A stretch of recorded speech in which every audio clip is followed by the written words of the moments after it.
ಏನು ಪ್ರತಾಪ್ ಸಿಂಹ ನಾವು ಸುದ್ದಿಯಲ್ಲಿ ನೋಡಿದೆ. ಈಗ ಪ್ರತಾಪ್ ಸಿಂಹ ಅವರು ನನ್ನನ್ನು ಬಕರ ಏನು ಗೊತ್ತಿಲ್ಲ ಅಂತ ಹೇಳ್ತಕ್ಕಂಥ ಒಂದು ಮಾತಾಡಿದ್ದಾರೆ. ಅದು ಅವರ ಒಂದು ಕೀಳು ಮಟ್ಟದ ಸಂಸ್ಕೃತಿಗೆ ಕನ್ನಡಿ ಹಿಡ್ದಂಗೆ. ಅವ್ರ ಸಂಸ್ಕೃತಿ ಇದೆಯಲ್ಲ, ಅವ್ರ ನಡವಳಿಕೆ ಇದೆಯಲ್ಲ, ಕೀಳು ಮಟ್ಟದ ಕನ್ನಡಿ ಹಿಡ್ದಂಗೆ. ಅವರು ಆ ಒಂದು ಸಂಸ್ಕೃತಿಯಿಂದ ಬಂದಿರತಕ್ಕಂಥವ್ರು ಅನಿಸುತ್ತೆ. ಹಾಗಾಗಿ ಏಕವಚನ ಮಾತಾಡಿದ್ದಾರೆ. ಅವರು ಕುರುಬಾ ಅಂತ ಮಾತಾಡಿದ್ದಾರೆ, ಜಾತಿ ಹೆಸರಿಗೆ ಕುರುಬಾ ಅಂತ ಮಾತಾಡಿದ್ದಾರೆ. ಅದು ಈ ಜಾತಿ ವ್ಯವಸ್ಥೆಯಲ್ಲಿ ಏನಾಗಿದೆ, ಕುರುಬರು ಎಲ್ಲರೂ ಕೂಡ ಅತ್ಯಂತ ದಡ್ಡರು ಅಂತ ಹೇಳ್ತಕ್ಕಂಥ ವಾದ. ಅದರಲ್ಲಿ ಅತ್ಯಂತ ಕವಿಗಳಿದ್ದಾರೆ, ವಿದ್ವಾಂಸಿದ್ದಾರೆ, ಎಲ್ಲ ಮೇಧಾವಿಗಳಿದ್ದಾರೆ ಅಂತ ಅವ್ರಿಗೆ ಗೊತ್ತಿಲ್ಲ. ಕನಕದಾಸ್ ಯಾರಿದ್ದಾರೆ, ಸಿದ್ದರಾಮಯ್ಯ ಸಾಹೇಬ್ ಯಾರಿದ್ದಾರೆ, ಅವರು ಕುರುಬ್ರೆ, ನಾವು ಕುರುಬ್ರೆ. ಅಂದರೆ ಕುರುಬರು ಅತ್ಯಂತ ದಡ್ಡರು ಅನ್ನೋ ಮಾತನ್ನು ಹೇಳ್ತಕ್ಕಂಥ ಮಾತಿದೆಯಲ್ಲ, ಅದನ್ನು ಖಂಡಿಸ್ತಕ್ಕಂಥ ಕೆಲಸ ಮಾಡ್ತೀನಿ. ಅವರು ಜಾತಿ ವ್ಯವಸ್ಥೆಯಲ್ಲಿ ಬಂದವರು, ನಾವು ಜಾತಿ ರಹಿತವಾಗಿ ಬಂದಿರ್ತಕ್ಕಂಥವ್ರು, ಸಾಮಾಜಿಕ ನ್ಯಾಯದಲ್ಲಿ ಬದ್ಧತೆ ಇಟ್ಕೊಂಡು ಬಂದಿರ್ತಕ್ಕಂಥವ್ರು. ಇವರು ನನ್ನ ಬಕರ ಅಂತ ಹೇಳಿದ್ರಲ್ಲ ಸ್ವಾಮಿ, ಅದಕ್ಕೆ ನಿಮ್ಗೆ ಹೇಳಲಿಕ್ಕೆ ಬಯಸ್ತಾ ಇದ್ದೇನೆ. 2 ಸರಿ ಪಾರ್ಲಿಮೆಂಟ್ ಮೆಂಬರ್ ಇದ್ದರು. ಅವ್ರ ಹೆಂಡತಿಗೆ ಸೈಟ್ ತಗೊಂಡಿದ್ದಾರೆ, ಅವ್ರ ಶ್ರೀಮತಿಯವರಿಗೆ. ತಗೊಂಡಂಥ ಸಂದರ್ಭದಲ್ಲಿ ಕಾನೂನು ಪ್ರಕಾರ ನೀವು ಬಿಲ್ಡಿಂಗ್ ಕಟ್ಕೊಂಡು ಕಾನೂನು ಪ್ರಕಾರ ಮಾಡಿ ಸಿಯಾ ತಗೋಬೇಕಾಯ್ತು, ನೀವು ಹಕ್ಪದ ತಗೋಬೇಕಾಯ್ತು. ಯಾವುದೋ ಒಂದು ಶೀಟ್ ಹಾಕ್ಬಿಟ್ಟು ರಾತ್ರಿ ಶೀಟ್ ಹಾಕ್ಬಿಟ್ಟು ಬೆಳಿಗ್ಗೆ ಸಿಯಾ ತಗೊಂಡಾದ್ಮೇಲೆ ಅದನ್ನು ರದ್ದು ಯಾರೋ ಆರ್ ಟಿ ಐ ಕಾರ್ಯಕರ್ತರು ಕಂಪ್ಲೇಂಟ್ ಕೊಟ್ಟ ತಕ್ಷಣ ರದ್ದು ಮಾಡ್ತಾರೆ. ಬಕರ, ನಾನು ಕಾನೂನು ಕೇಳಿದ ಬಕರ ಅನ್ನೋದು ಜಾತಿ. ನಾನು ಇದರ ಜೊತೆಗೆ ಮರಿಗೌಡ ಒಬ್ಬರು ಸುಸಂಸ್ಕೃತರಲ್ಲ, ಈಗಾಗಲೇ ಜಿಲ್ಲಾಧಿಕಾರಿಗಳ ವಿರುದ್ಧ ಅವಾಚ್ಯ ಶಬ್ದದಿಂದ ನಮಗೆ ತಲೆ ಮರೆಸ್ಕೊಂಡಿದ್ರು. ಒಂದೇ ಹೇಳಲಿಕ್ಕೆ ನಾನು ಬಯಸ್ತಾ ಇದ್ದೀನಿ ಅವ್ರಿಗೆ. ಅವನು ತಳಹಂತದಿಂದ ರಾಜಕಾರಣ ಮಾಡಿಲ್ಲ. ಗ್ರಾಮ ಪಂಚಾಯಿತಿ, ಮಂಡಲ ಪಂಚಾಯಿತಿ, ತಾಲೂಕ್ ಪಂಚಾಯಿತಿ ಅದರ ಅಧ್ಯಕ್ಷ, ಜಿಲ್ಲಾ ಪಂಚಾಯತಿ ಉಪಾಧ್ಯಕ್ಷ, ಜಿಲ್ಲಾ ಪಂಚಾಯತ್ ಅಧ್ಯಕ್ಷ ಎಲ್ಲ ಸಾರ್ವಜನಿಕ ಬಂದಿರೋನು. ಅವ್ರು ಎಲ್ಲಿಂದ ಬಂದು ಯಾವುದೇ ಸಂಸ್ಕೃತಿ ಬಂದು ಟಿಕೆಟ್ ತಗೊಂಡು ಗೆದ್ದಿರ್ತಕ್ಕಂಥವ್ರು. ಅವನ ಸಾಮಾಜಿಕ ನ್ಯಾಯದ ಬಗ್ಗೆ ಅರಿವಿಲ್ಲ, ಇನ್ನೊಬ್ಬರಿಗೂ ಅರಿವಾಗಿಲ್ಲ. ನಾನು ರಾಷ್ಟ್ರದ್ರೋಹಿ ಕೆಲಸ ಮಾಡಿಲ್ಲ, ಸಮಾಜದ ಆಸ್ತಿ ಪಡೆದಿಲ್ಲ, ಯಾರದೇ ಆಸ್ತಿಯನ್ನು ಲಪಟಾಯಿಸ್ತಕ್ಕಂಥವನಲ್ಲ. ಇವರು ಯಾರು ಎಷ್ಟೆಷ್ಟು ಲಪಟಾಯಿಸಿದರೆ ಪಾರ್ಲಿಮೆಂಟ್ ಅವಧಿಯಲ್ಲಿ ಸದಸ್ಯರ ಅವಧಿಯಲ್ಲಿ ಎಲ್ಲೆಲ್ಲಿ ಏನೇನಾಗಿದೆ ಎಲ್ಲವೂ ಕೂಡ ಮಾಹಿತಿ ಗೊತ್ತಿರ್ತಕ್ಕಂಥದ್ದು. ಆದ್ದರಿಂದ ಸಿಕ್ಕಾವರ್ ಕೇಸು ಕೋರ್ಟಲ್ಲಿರ್ತಕ್ಕಂಥದ್ದು. ನಾನು ನಿರಪರಾಧಿ ಇದ್ದೀನಿ, ಕೋರ್ಟಲ್ಲಿ ಕೇಸಿದೆ, ಅದು ಕೋರ್ಟಲ್ಲಿದ್ದಾಗ ನಾನು ಹೇಳಕ್ಕೆ ಬಯಸಿಲ್ಲ. ನಿರಪರಾಧಿ ಇದ್ದೀನಿ. ನಾನು ಒಂದೇ ಒಂದು ಮಾತನ್ನು ಕೂಡ ಅದಕ್ಕೆ ರೆಕಾರ್ಡ್ ಇದೆ. ಆ ತೀರ್ಮಾನ ಕೋರ್ಟಲ್ಲಿದ್ದಾಗುತ್ತೆ.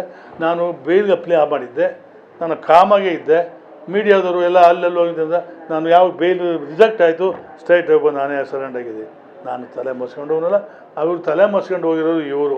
ಯಾಕೆಂದರೆ 2010 ವರ್ಷ ಇವರು ಪಾರ್ಲಿಮೆಂಟ್ ಮೆಂಬರ್ ಇದ್ದು, ಏನು ಮೋದಿಯಿಂದ ಹಿಡಿದು ಸಹಾಯದಿಂದ ಎಲ್ಲ ನಾನೇ ನಮಗೆಲ್ಲ ನಮ್ಮ ಗುರುಗಳವರು ನನಗೆ ಟಿಕೆಟ್ ಕೊಡೋದು ಅಂತ ಹೇಳ್ತೀವಿ. ಮುಂದೆ ಏಕಾಏಕಿನ ಕೇರೆ ಮಾಡ್ದೇ ಟಿಕೆಟ್ ಕೊಟ್ಟರು, ತಲೆ ಮುಗಿಸ್ಕೊಂಡೋಗಿದ್ದ. ಅದಾದಮೇಲೆ ಅಲ್ಲಿ ಬಾಂಬ್ ಸ್ಫೋಟ ಆಯಿತು. ಎಲ್ಲಿ? ಇವನ್ ಲೆಟ್ರ್ ಮೇಲೆ. ಅತ್ಯಂತ ಇಡೀ ವಿಶ್ವ ನೋಡ್ತು ಅದನ್ನು. ಅದಕ್ಕೆ ಇವನ್ ಫೋನು ಸೀಸ್ ಮಾಡಿದರು. ಯಾಕೆ ಸೀಸ್ ಮಾಡಿದ್ರು? ಇವನು ಬಕರ ಇದ್ದಾನೆ, ಅವನಲ್ಲಿ ಏನೇನು ಇದೆ ಅಂತ ನೋಡಿ ಅದು ಇದು ಇಡೀ ಜಗತ್ತೇ ನೋಡಿದೆ ಅದನ್ನು. ಇವನೇ ಬಕರ, ಇನ್ನೊಬ್ಬರ ಬಕರ ಅಂತ. ಇವರು ಜಾತಿ ವ್ಯವಸ್ಥೆಯಲ್ಲಿ ಅತ್ಯಂತ ಜಾತಿ ವ್ಯವಸ್ಥೆ ಹುಟ್ಟಾಗ್ತಕ್ಕಂಥ ವ್ಯಕ್ತಿ. ನೀವು ನೋಡಿದ್ದೀರಿ, ಹಿಂದೂ ಮುಸ್ಲಿಮ್ ಏನು ಮಾಡ್ತಿದ್ದ, ಇನ್ನೊಬ್ಬರಿಗೆ ಏನು ಮಾಡ್ತಾರೆ ಅಂತ ಹುಟ್ಟಾಗ್ತಕ್ಕಂಥ ವ್ಯಕ್ತಿ. ಅದರಿಂದ ಇವರು ಬಕರ ಅನ್ನೋದು ಕುರುಬಾ ಅಂತ ಹೇಳಿದ್ರು. ನಾನು ಕುರುಬನೇ. ಸಿದ್ದರಾಮಯ್ಯನವರು ಕುರುಬ್ರೆ, ಕನಕದಾಸರು ಕುರುಬ್ರೆ. ಕುರುಬಾನೇ ಬೇರೆನೇ. ಅದ್ರ ಬಗ್ಗೆ ಹೇಳಿದ ಅವ್ರು ಏನು ಹೇಳ್ತಾರೆ ಸತ್ಯಕ್ಕೆ ದೂರವಾದ್ರು. ಇನ್ನು ಮುಂದೆ ಆ ರೀತಿ ಆದರೆ ನಾವು ಕೂಡ ಏಕವಚನದಲ್ಲಿ ಏನೇನು ಮಾಡ್ಬೇಕು ಅವ್ರ ಇತಿಹಾಸ ಇದೆ. ಅದನ್ನು ಬಿಟ್ಟು ಯಾವುದೋ ಮಾತು ಅದು ಹೇಳ್ತಕ್ಕಂಥ ಮಾತಲ್ಲ. ಒಬ್ಬ ಪಾರ್ಲಿಮೆಂಟ್ ಮೆಂಬರ್ ಆಗಿದ್ದನು, 2 ಸಲ ಪಾರ್ಲಿಮೆಂಟ್ ಮೆಂಬರ್ ಆಗಿದ್ದರು. ವೈಯಕ್ತಿಕ ವಿಚಾರ ಮಾಡ್ತಕ್ಕಂಥ ನಾನು ನೆನ್ನೆ ಮಾಡಿದ್ದೀನಿ, ಇದು ತಗೊಂಡಿದ್ದೀರಿ. ಸಿದ್ದರಾಮಯ್ಯನವರು ಸರೆಂಡರ್ ಮಾಡ್ತಕ್ಕ ಅಗತ್ಯ ಇಲ್ಲ. ಹಿಂದಿನ ಸಿದ್ದರಾಮಯ್ಯನವರೇ ಬೇರೆ, ಈಗಿನ ಸಿದ್ದರಾಮಯ್ಯನವರೇ ಬೇರೆ. ಹಿಂದೂ ಸಿದ್ದರಾಮಯ್ಯ ಸಾಹೇಬರು ಬೇರೆ, ಈಗಿನ ಸಿದ್ದರಾಮಯ್ಯ ಸಾಹೇಬ್ರೆ. ಹಿಂದೆ ಪ್ರಾಮಾಣಿಕವಾಗಿದ್ದರು. ಅವ್ರ ಜಮೀನು ಅಕ್ರಮ ಮಾಡಿದಾರ, ಕಾನೂನುಬದ್ಧ ಸೈಟ್ ಕೊಟ್ಟಿದ್ದಾರೆ. ಯಾರ ಸರ್ಕಾರದಲ್ಲಿ? BJP ಸರ್ಕಾರದ ಅವಧಿಯಲ್ಲಿ BJP ಅಧ್ಯಕ್ಷರು ಮೂಡ ಅಧ್ಯಕ್ಷ ಸಂಸ್ಥೆ ಹೋದ್ರು. ಬೇರೆ ಅರ್ಥ ಇಲ್ಲ. ಸಾರ್ವಜನಿಕ ಚರ್ಚೆಗೆ ರೆಡಿ ಇದ್ದೀರಿ? ಧಾರಾಳವಾಗಿ ರೀ. ಅವರಾದರೂ ಅನೇಕ ಸಾರಿ ಹೊರಟೋಗಿದ್ದಾರೆ. ಸಾರ್ವಜನಿಕ ಚರ್ಚೆ ಬನ್ನಿ ಅಂತ ತಲೆ ಮಸ್ಕೊಂಡು ಹೋಗಿದ್ದಾರೆ. ನಾನು ತಲೆ ಮಸ್ಕೊಂಡು ಹೋಗೋನಲ್ಲ, ಸಾರ್ವಜನಿಕ ಚರ್ಚೆಗೆ ಬರ್ತೀನಿ. ಅವರು ಬನ್ನಿ, ಸವಾಲಾಗ್ತೀನಿ. ಏನಂದರೆ ನಮಗೆ ಅವ್ರೇನು ತಿಳ್ಕೊಂಡಿದ್ದಾರೆ, ಏಕವಚನದಲ್ಲಿ ಮಾತಾಡೋದು ಅವೆಲ್ಲವೂ ಮತ್ತು ಬೇರೆ ನಮ್ಮದು ಹಗರಣ ಇದೆ. ನಾನು ಮೂಡ ಅಧ್ಯಕ್ಷನಾಗಿದೆ, ನಂದಗ್ರಹಣ ಇದೆ, ಇವರು ಇವರು ಪಾರ್ಲಿಮೆಂಟ್ ಮೆಂಬರ್ ಏನೇನು ಮಾಡಿದ್ದಾರೆ ಎಲ್ಲವೂ ಮಾಹಿತಿ ಇದೆ. ಅದ್ರ ಪ್ರಕಾರ ಬಂದು ಚರ್ಚೆಗೆ ಬಂದು ನಾನು ಸಿದ್ಧ ಇದ್ದೀನಿ. ಯಾವಾಗಲಾದ್ರೂ ಇದು ನಿಮ್ಮ ಮುಂದೆ ಬಿಡಬೇಕಾಗುತ್ತೆ. ಅವರು ಇನ್ನು ಮುಂದೆ ಇಂಥ ಒಂದು ಹೇಳಿ ಪ್ರಜಾಪ್ರಭುತ್ವದಲ್ಲಿ ವಾಕ್ ಸ್ವಾತಂತ್ರ್ಯ ಇದೆ, ಹೇಳಿ ಅವ್ರು ಒಳ್ಳೆ ರೀತಿ ಹೇಳಿ. ಅದೇ ಬಿಟ್ಟು ನೀನು ಜಾತಿ ನಿಂದೆ ಮಾಡೋದು, ಇನ್ನೊಬ್ಬರು ನಿಂದೆ ಮಾಡೋದಿದ್ದರೆ ಅದು ಜಾತಿ ವ್ಯವಸ್ಥೆಯಲ್ಲಿ ಹುಟ್ಟಾಗ್ತಕ್ಕಂಥ ಕೆಲಸ ಮಾಡ್ತಾಯಿದೆ. ಇವತ್ತು ಅದೇ ಕಸಬೆ ಅದು ಅವ್ರದ್ದು. ಆದ್ದರಿಂದ ಇವತ್ತು ಏನಾರು ಮಾಡಿ ಸಿದ್ದರಾಮಯ್ಯನವ್ರು ಸರೆಂಡರ್ ಮಾಡಿಸ್ಬಿಟ್ರೆ ಅಲ್ಲಿ ತಪ್ಪು ಅಂತ ಆಗಬೇಕು. ಅವ್ರು ಸರ್ಕಾರ ಒಬ್ಬಕ್ಕೆ 2ನೇ ಸತಿ ಮುಖ್ಯಮಂತ್ರಿ ಆಗ್ಬಿಡ್ತಾರಲ್ಲ, ಒಬ್ಬ ಹಿಂದುಳಿದ ನಾಯಕ 2ನೇ ಸತಿ ಮುಖ್ಯಮಂತ್ರಿ ಆಗಿದ್ರೆ ಇವರು ತಡ್ಕೊಳಕ್ಕಾಗೋದಿಲ್ಲ ಬೇರೆ ಪಕ್ಷದವ್ರಿಗೆ. ಇದು ಆ ಸರ್ಕಾರವನ್ನು ಅಸ್ಥಿರಗೊಳಿಸ್ತಕ್ಕಂಥ ಹುನ್ನಾರ ಅನ್ನೋ ಮಾತನ್ನು ಹೇಳಲಿಕ್ಕೆ ನಾನು ಬಯಸ್ತಾ ಇದ್ದೇನೆ. ಪ್ರತಾಪ್ ಸಿಂಹ ಭಾರತೀಯ ಜನತಾ ಪಾರ್ಟಿ ಅಲ್ವಾ? ಪ್ರತಾಪ್ ಸಿಂಹನೂ ಅದೇ, BJPನೂ ಅದೇ, ಎರಡೂ ಒಂದೇ. ಒಟ್ಟಾರೆ ಮೂಡಾದಲ್ಲಿ ಹಗರಣ ಆಗಿರೋದು ನಿಜಾನ ಸುಳ್ಳ ಸರ್?